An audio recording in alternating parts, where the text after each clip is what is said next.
మీ నాయనే ముక్కు నేలకు రాసినా సాధించలేకపోయాడు. మీ నాయనే ఇదే పాలేరు నియోజకవర్గానికి వచ్చి 3 సార్లు ముక్కు నేలకు రాసినా ఏమీ చేయలేకపోయాడు. నువ్వెంత బచ్చాగాడు. తర్వాత నా మీద నువ్వు నిలబడతావా, లేకుంటే నీ మీద బచ్చాగాన్ని పెట్టి మళ్ళీ ఈ పార్టీ గెలిపిస్తున్నా? చాలా నిజాయితీ గల మోసగాడు ఆయన. ఏ మాట కామాట చెప్పుకోవాలి భయ్. ఎందుకంటే ఆయన ముందే చెప్పిండు, ఎలక్షన్ ముందే ఏం చెప్పిండు? ప్రజలు మోసం చేసేటోళ్ళనే నమ్ముతారు, మోసగాళ్ళనే నమ్ముతారు, అందుకే మేము మోసం చేస్తామని చెప్పిండు. పాపం ఆయన చాలా నిజాయితీ గల మోసగాడు, ఆయన అన్ని తప్పు లేదు. కాకపోతే బాధ ఎక్కడ అనిపిస్తుంది అంటే, మనం మంచి మంచి వాళ్ళని చూసినాం, ముఖ్యమంత్రులను.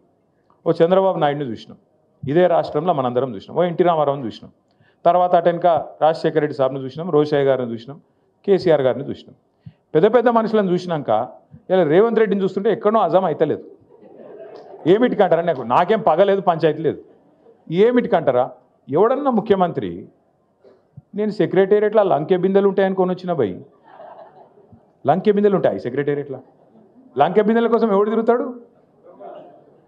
అర్ధరాత్రి తువాలలు కప్పుకొని తటపారాలు పట్టుకొని తిరిగేది దొంగలు. ఎవడన్నా ముఖ్యమంత్రి లంకె బిందెలు ఉంటాయంటాడు సెక్రటేరియట్లో. గట్లున్నాడు ఈయన.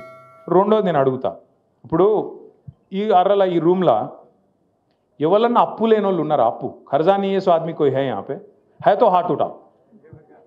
అప్పు లేని వాళ్ళు ఎవరు ఉన్నారమ్మా? దేదీప్యానికి ఉన్నదా లేదా? అప్పు ఉన్నది. మీ లేడీ సింగం కూడా అప్పు ఉందంట. సబ్కే పాస్ అప్పు.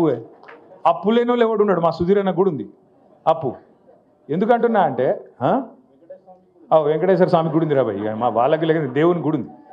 కరెక్ట్ చెప్పిండు మా తమ్ముడు. అయితే ఎందుకు చెప్తున్నా అంటే, అప్పు అందరికి ఉంటుంది, కానీ ఏం చేస్తాం మనం? అప్పు హైతోవి కర్జా హైతోవి లోపల బనీన్కు పొక్కలున్నా మీదికెళ్ళి మాత్రం కడక్ అంగి వేసుకుంటాం, బయటికి మాత్రం షాన్ మే ఫరక్ నీ అని అన్నట్టు తిరుగుతాం. ఎందుకు తిరుగుతాం? మళ్ళీ ఎవడన్నా అప్పు ఇవ్వాలంటే ఇవన్నా వద్దా? ఇవ్వాలన్నా లేదా? ఇవ్వాలి మరి, అందుకే తిరుగుతాం అట్లా. కానీ ఈయన ఎట్లున్నాడు ముఖ్యమంత్రి? ముఖ్యమంత్రి అంటేనే కుటుంబానికి పెద్ద. ఈయననే తెల్లారి మార్కెట్లో వాడి నా రాష్ట్రం దివాలా తీసింది, నా రాష్ట్రం సగనాకిపోయింది, నా రాష్ట్రం మొత్తం ఎయిడ్స్ పేషెంట్ అయిపోయింది, నా రాష్ట్రం క్యాన్సర్ పేషెంట్ అయిపోయింది, నేను ఢిల్లీకి పోతే నాకు ఎవడు అపాయింట్మెంట్ ఇస్తలేడు, నాకు అపాయింట్మెంట్ ఇస్తే చెప్పులు ఎత్తుకపోతాడేమో అని భయపడుతుర్రు. ఇట్లా మాట్లాడతాడు ఎవడ ముఖ్యమంత్రి? గీననట మన జుబ్లీల్స్ని ఉద్ధరిస్తారట, హైదరాబాద్ను ఉద్ధరిస్తారట. మీరు ఆలోచన చేయండి. గిసోటి ముఖ్యమంత్రిని ఏమన్నా చూసినామా? ఇంకోటి అప్పు ఉందనుకో, ఇప్పుడు నేను సుధీర్ అన్న కాడ 1 లక్ష రూపాయలు అప్పు తీసుకున్నాను అనుకో, చెప్తా నేను ఏం చెప్తా అన్న, ₹1 మిత్తి ఇస్తా, నాకు 6 నెలల్లో వాపస్ ఇస్తా అని చెప్తా. ఏదో వెళ్ళలేదు నాకు. సుధీర్ అన్న ఫోన్ చేస్తుండే 6 నెలల తర్వాత, ఏమైనా భయ్ ఇస్తలేవు అని.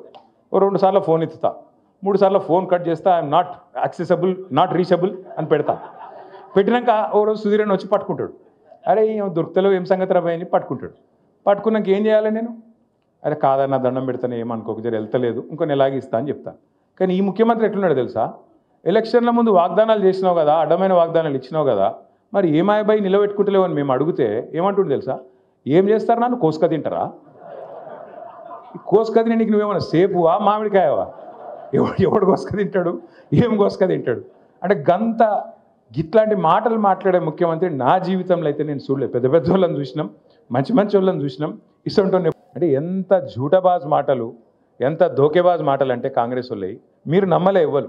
వెంగళరావు నగర్లో నమ్మలే, హైదరాబాద్లో నమ్మలే, ఓఆర్ఆర్ లోపల ఎల్బీ నగర్లో నమ్మలే, ఎవరు నమ్మలే వీళ్ళని. కానీ పాపం మా మిర్యాల కూడా వాళ్ళు నమ్మిరు.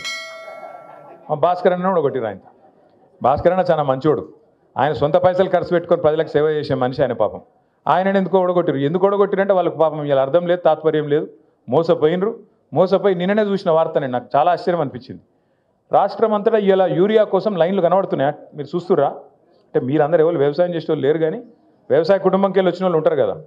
మొత్తం రాష్ట్రంలో ఎక్కడ చూసినా ఎన్నికలకు ముందేమో హామీల జాతర, ఇవాళ ఎక్కడ చూసినా చెప్పుల జాతర ఉన్నది. దేనికి? యూరియా బస్తాల కోసం. మరి 10 ఏళ్ళు లేనిది ఇప్పుడేమైందిరా అయ్యా అని తెలుసుకుంటే మాకు స్పష్టమైన సమాచారం వచ్చింది. మొత్తం కాంగ్రెస్ వాళ్ళే యూరియా కూడా బుక్కుతున్నారు, డైవర్ట్ చేస్తున్నారు, బ్లాక్ మార్కెట్లో అమ్ముకుంటున్నారని సమాచారం వచ్చింది.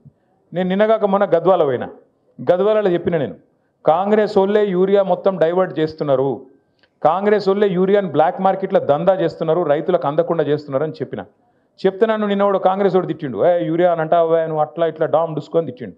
ఇప్పుడు పొద్దున వార్త చూస్తే ఇక వీళ్ళ మిర్యాల కూడా ఎమ్మెల్యే కొత్తగా గెలిచిన ఆయన కాంగ్రెస్ ఆయన ఉన్నాడు కదా, ఆయన గన్మ్యాన్ ఒక లారీ యూరియా తీసుకుపోయిండట. ఆయన గన్మెన్.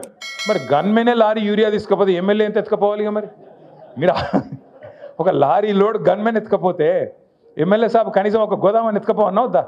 ఇజ్జత్ కా సవాల్. గట్లున్నది కాంగ్రెస్ వాళ్ళ కథ. ఆఖరికి యూరియా కూడా బుక్తారే, నాకు అర్థం కాదు.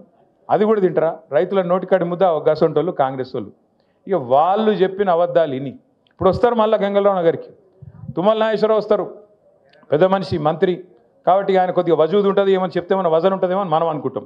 వచ్చి చెప్తాడు, అమ్మ మీకు తులం బంగారం ఇస్తా అంటాడు. ఈరోజు నేను చెప్తున్నా, రాసి పెట్టుకొని తులం బంగారం కాదు, వీళ్ళు మీ మెడల పుస్తలతాడు గుంజుకోకపోతే వాళ్ళే గొప్పోళ్ళు. పచ్చి లంగాలు కాంగ్రెస్ వాళ్ళు. తులం బంగారం కాదు, తులం ఇనిమియరు.